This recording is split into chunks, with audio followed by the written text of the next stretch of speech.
فضلا اشتركوا في القناة وفعلوا الجرس ليصلكم جديدنا دائما. بسم الله الرحمن الرحيم.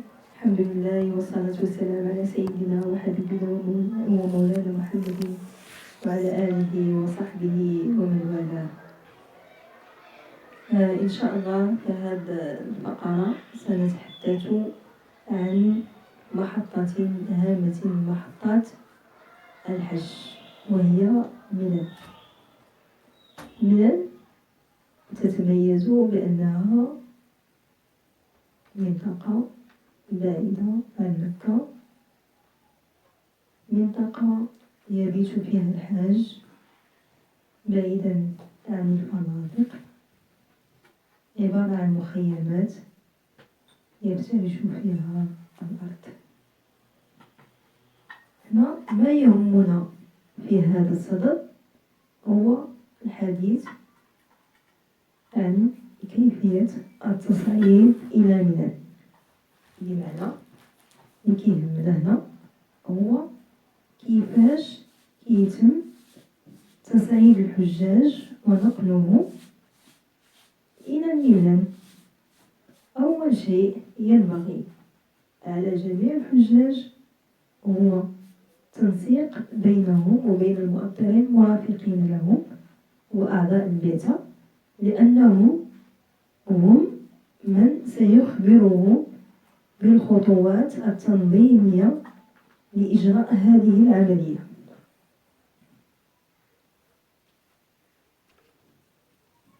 ثم يجب على الحجاج معرفة عنوان المخيم بمنى وعرفات. يعني احنا قبل ما نمشيو ان شاء الله لمنى كاملين غادي نعطيو للحجاج ديالنا العنوان ديال المخيم ديالنا في منى. ثم غتكون واحد دروس قبل التصعيد إلى منى نشرح فيها طريقة التصعيد والخطوات التنظيمية التي تسهل علينا هذه العملية.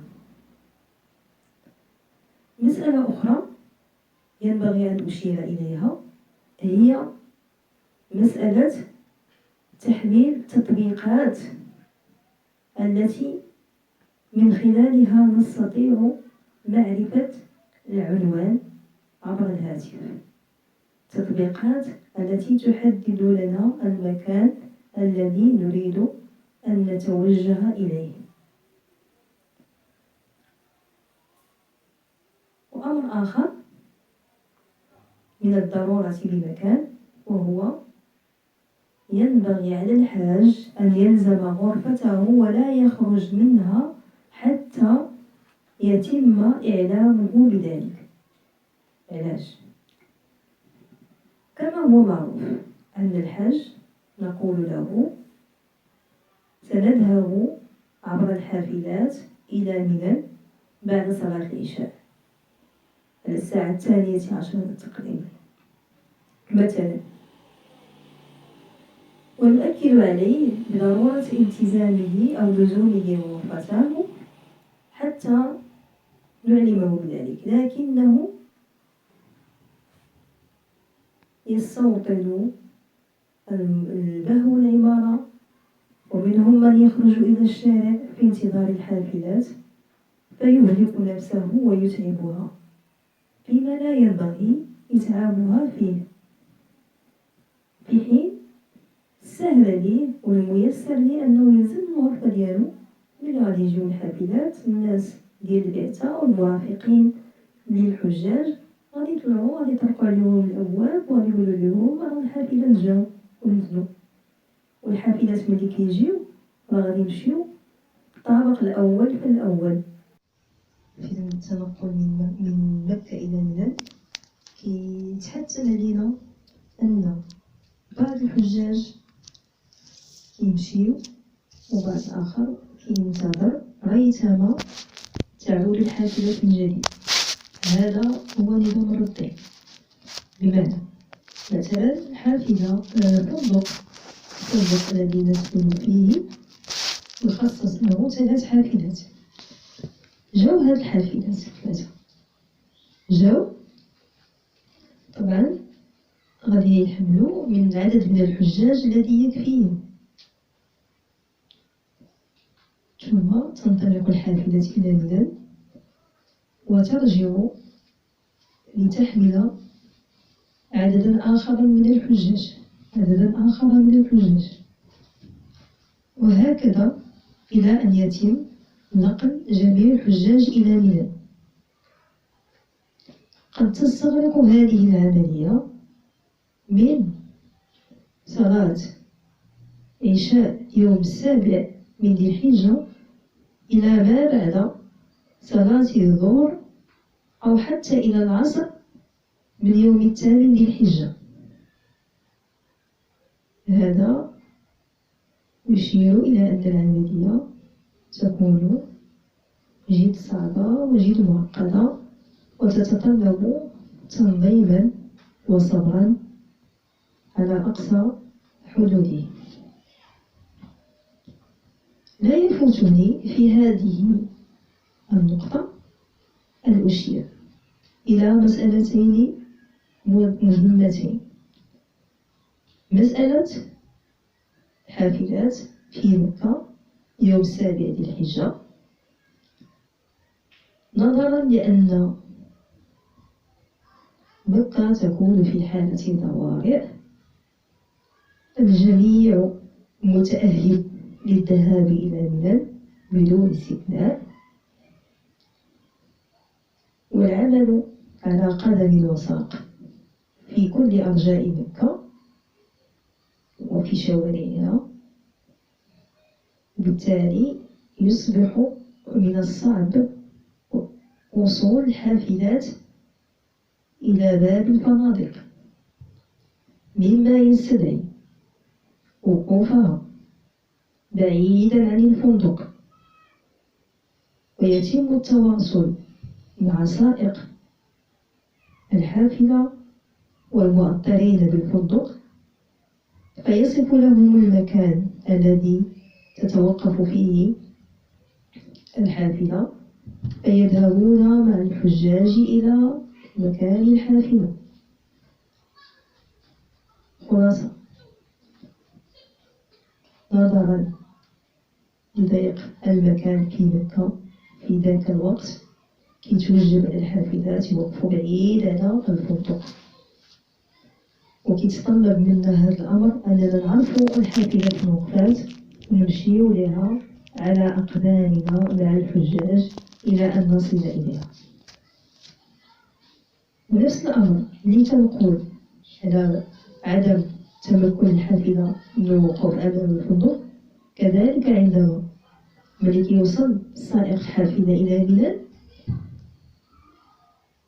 نظرا للازدحام والاكتظاظ ميلان بالحافلات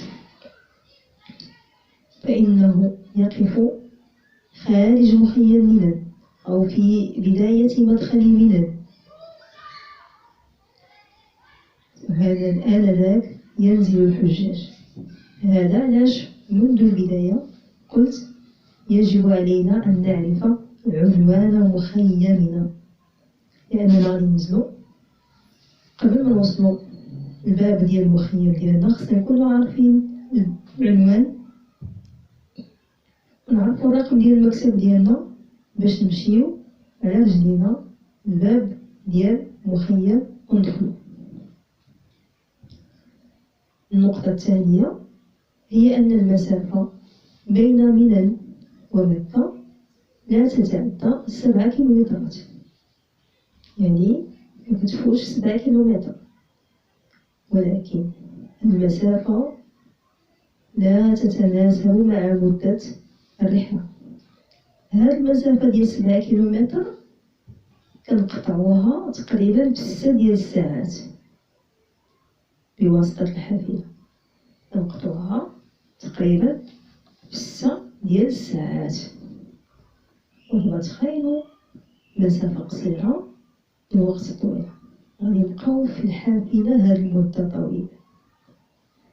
لهذا أنصح نفسي وإياكم أجمعين بضرورة تحلي بالصبر ونضع نصب أعيننا أن ثمرة الحج المبرور هي الجنة.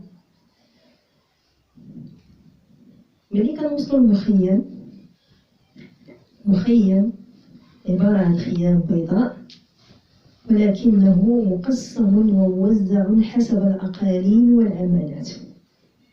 يعني ميمكنش لي زعما هذا مخيم ديال المغرب ندخل صافي فين مشيت مرحبا، لا، هي مرحبا، ولكن التنظيم يفرض علينا أننا ندخلو المخيم المخصص للعمالة ديالنا أو الإقليم ديالنا. كندخلو للباب ديال المخيم وكنقلبو.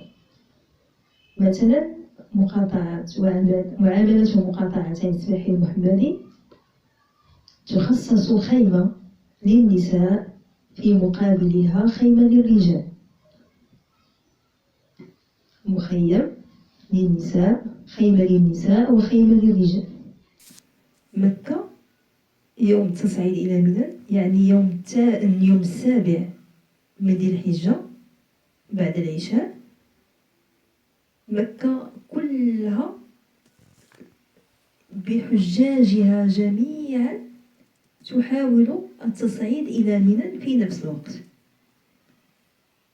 بمعنى عندنا الفنادق كلهم بغاو يديو الحجاج ديالهم إلى منى في نفس الوقت، ونتبعو نفس المسار، غادي نمشيو في نفس المكان، مما يسبب ازدحام في الطرقات.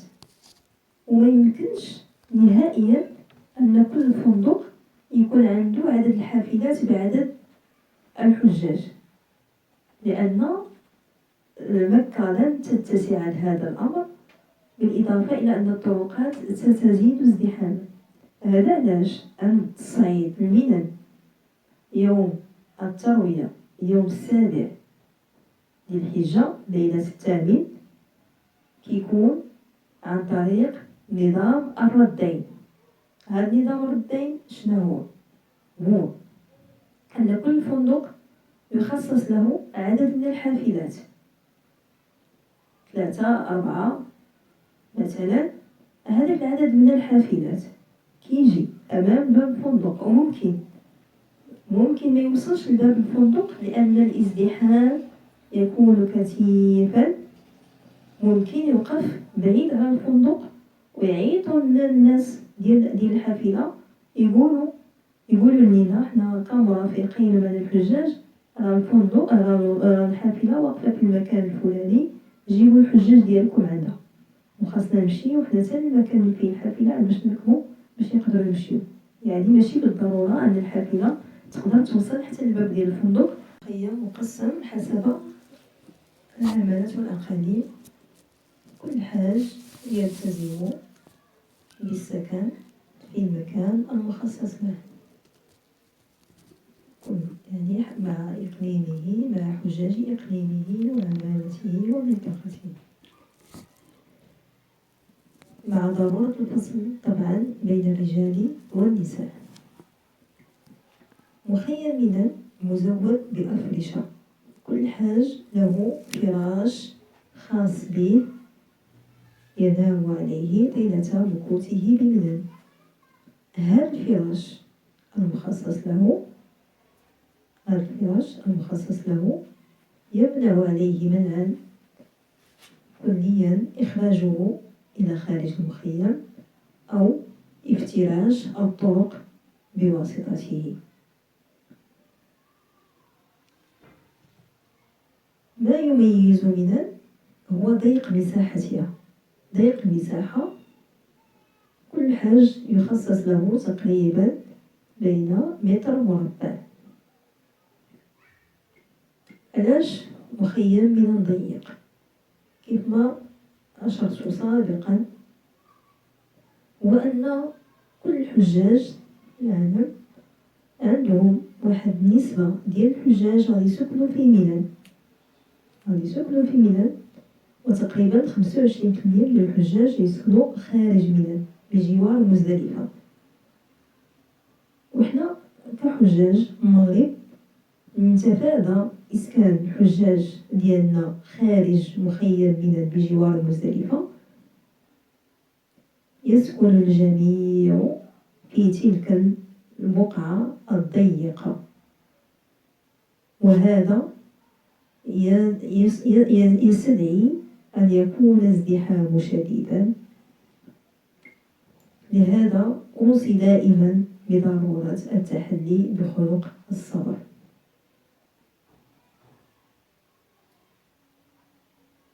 هنا أطلب من الحجاج الكرام أن نحافظ جميعا على نظافة المكان الذي نمكث به. يجب الحفاظ على نظافة المكان. أما مسألة الطبخ داخل مخيمنا فهي مسألة محسومة، يمنع منعا باتا الطبخ داخل مخيمنا، إذ سيتم توفير وجبتي الفطور والغداء، وجبتين بسيطتين. من الأمور التي يتم منعها هو إسكان الحجاج غير المغاربة بمخيم المغاربة. من الأيام وهي تساوي أيام الحج يجب على الحاج أن يفقه المقصد منها، وأن يعمر وقته في تلك الأيام بالدعاء وبقراءة القرآن وبأوراد من الذكر، فهو متفرغ لعبادة الله عز وجل، متفرغ لعبادة الله عز وجل، ليس يشغله عن ذلك شيء. وأرجو أن لا يشغل نفسه أو أن يبحث عما يشغل به نفسه في تلك الأيام سوى الاجتهاد في التقرب إلى الله عز وجل، وتنويع ذلك بين دعاء وذكر وقراءة للقرآن. من هذا المنبر أطلب من جميع الحجاج اصطحاب مصاحب فيهم معهم، لما لا تكون قراءة للحزبين في اليوم كما جرى به العمل عندنا في مساجد المملكة، لما لا يكون الدعاء جماعة، لما لا تكون الصلوات كلها جماعة، ليفوز الجميع بالأجر والثواب.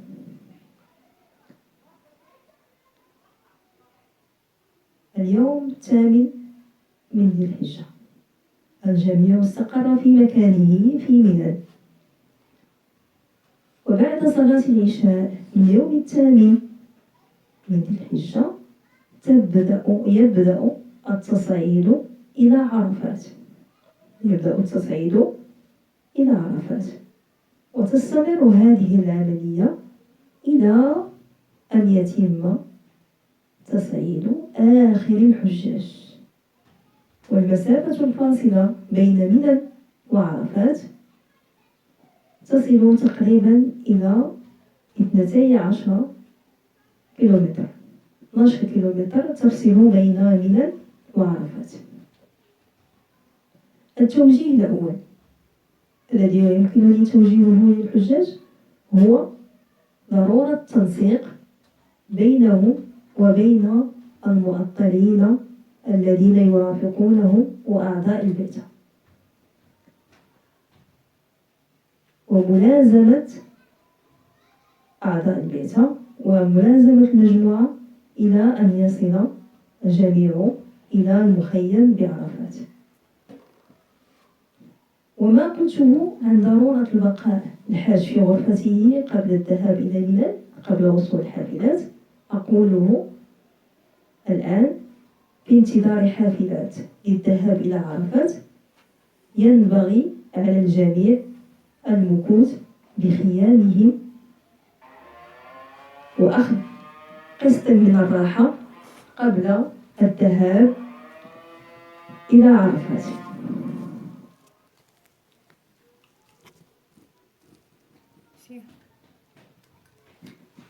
قلت أن على الحجاج التنسيق مع مؤطريهم إلى حين الوصول إلى المخيم بعرفات. يلزموا الخيام ويستغلوا الوقت بالدعاء، ما يحاولوش نهائيا يمشيو لجبل الرحمة أو مسجد النميرة. علاش؟ لأن الزحام كثير بزاف، يتفاداو الزحام، تفاديا للازدحام، يبقاو بالخيام تاعهم ويستغلوا الوقت في الدعاء وفي مناجاة الله عز وجل. من جهة الذهاب إلى جبل الرحمة أو مسجد النميرة فيه مشقة للازدحام وفيه مغامرة، لأن الشمس وأشعتها تكون حارقة وحارة حتى يتجنبوا ضربات الشمس. في عرفات المؤسسة الأهلية للطوافة للمطوفين توفر وجبة الغداء، وهي وجبة بسيطة. دوزنا النهار في عرفات، أذن مؤذن المغرب، نبقى هنيهة، ثم تبدأ النفر إلى مزدلفة. يعني كيبدأ الترحيل إلى مزدلفة تقريبا على الساعة 9 ليلا. هذا انتقال من منى إلى مزدلفة أو هذه النفرة من عرفات إلى مزدلفة تأخذ وقتا، وتبدأ من 9 ليلا إلى ما بعد منتصف الليل، نظرا للازدحام، والحافلات تسير شيئا فشيئا. هذا إن وصلت الحافلات إلى باب المخيم بعرفات، نظرا ما قلنا المعاناة التي تطرقنا إليها في منى وعدم وصول الحافلات هي نفسها تتكرر.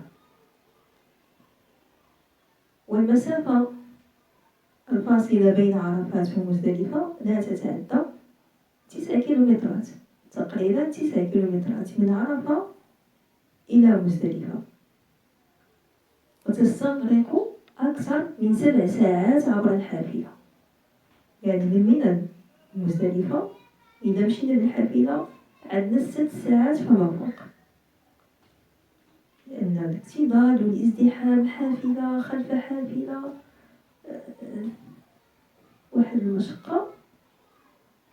وملي كنوصلو لمزدلفة، واللي غادي يبات في مزدلفة غادي يبات، واللي بغا يمشي غادي يمشي يبات في منى.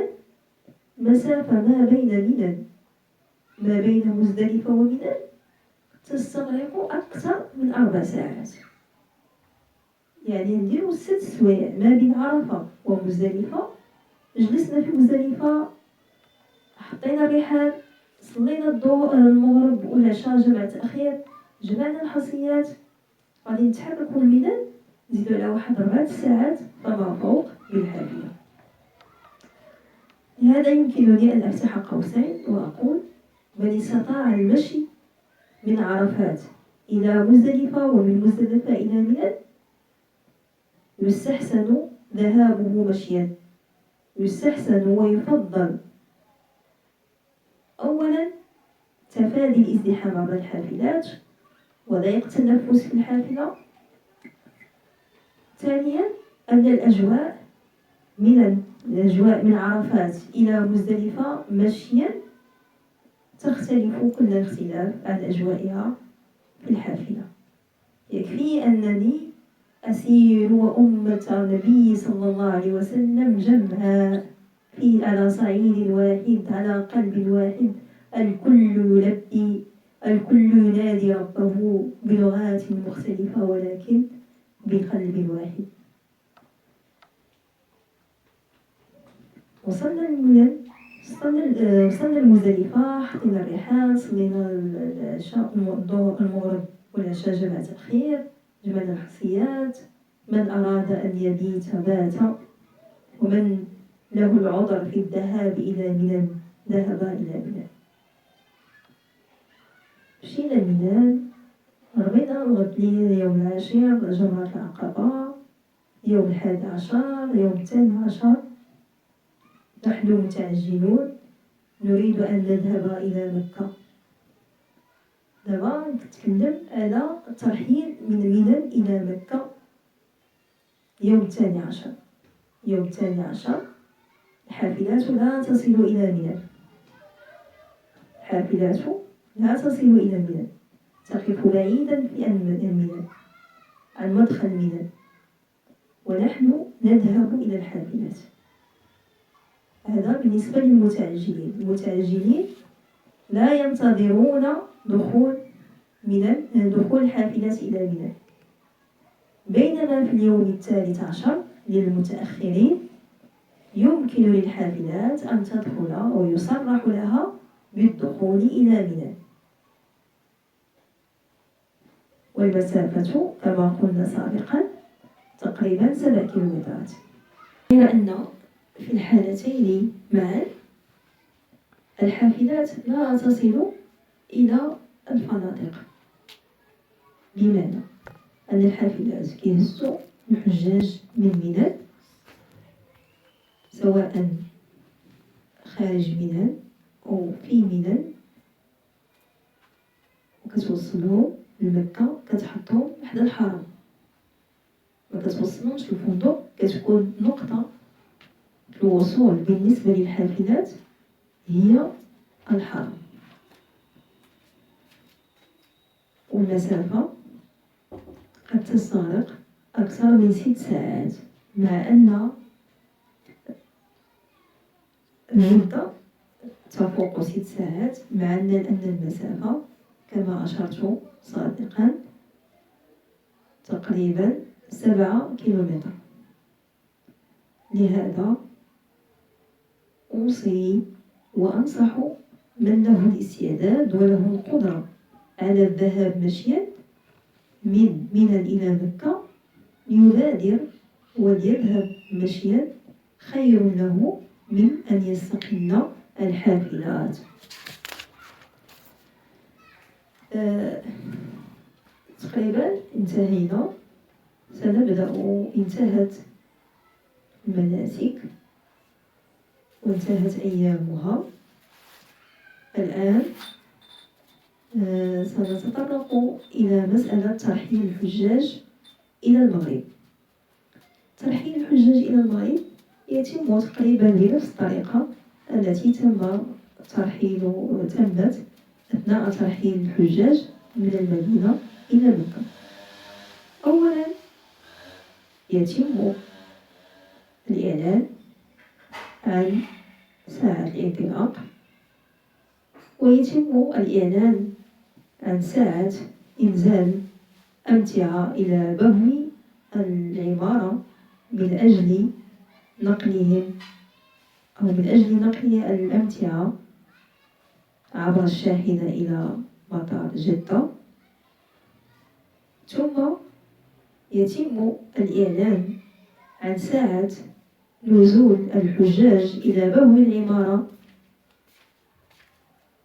وعن ساعة وصول الحافلات إلى الفندق، فيستقل كل حاج الحافلة التي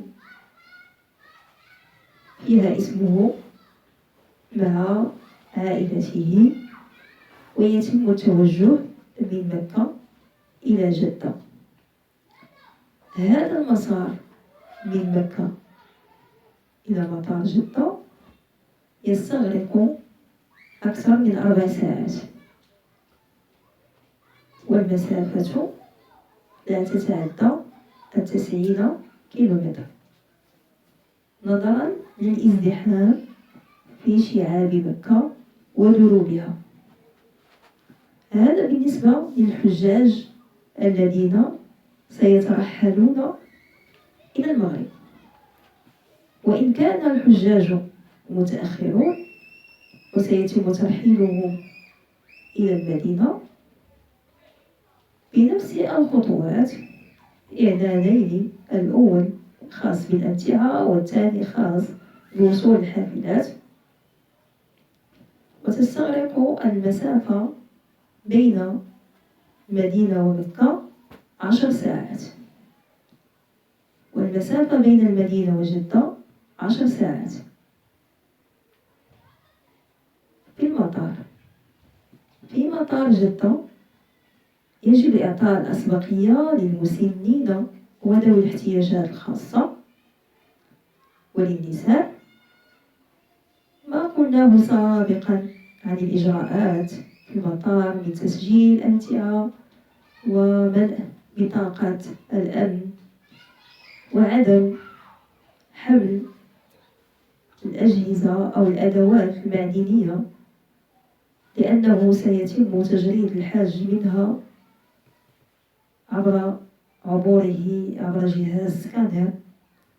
سيتم تجريده من كل ما هو معدني وأخذه منه وعدم السماح له بحمله معه في الطائرة. وإذا صعدنا إلى الطائرة نلتزم بقوانينها وبإرشادات الطاقم، ونسرع بوضع الأمتعة في مكانها المخصص لنسهل على طاقم الطائرة القيام بمهامه وبوظيفته. والرحلة من جدة إلى المغرب تستغرق حوالي 6 أو 7 ساعات حسب الإجراءات. وعودة ميمونة للجميع، وأسأل الله عز وجل أن يجعل حج الجميع حجا مبرورا وسعيهم مشكورا، وأن يتقبلهم عنده بقبول حسن. وأستغفر الله لي ولكم أجمعين، وأصلي وأسلم على سيدنا وحبيبنا رسول الله وعلى آله وصحبه وإخوانه وحزبه. والسلام عليكم ورحمة الله وبركاته. تمكنوا من مشاهدة الفيديو عدة مرات دون الحاجة إلى الإنترنت. قوموا بتحميله من هنا.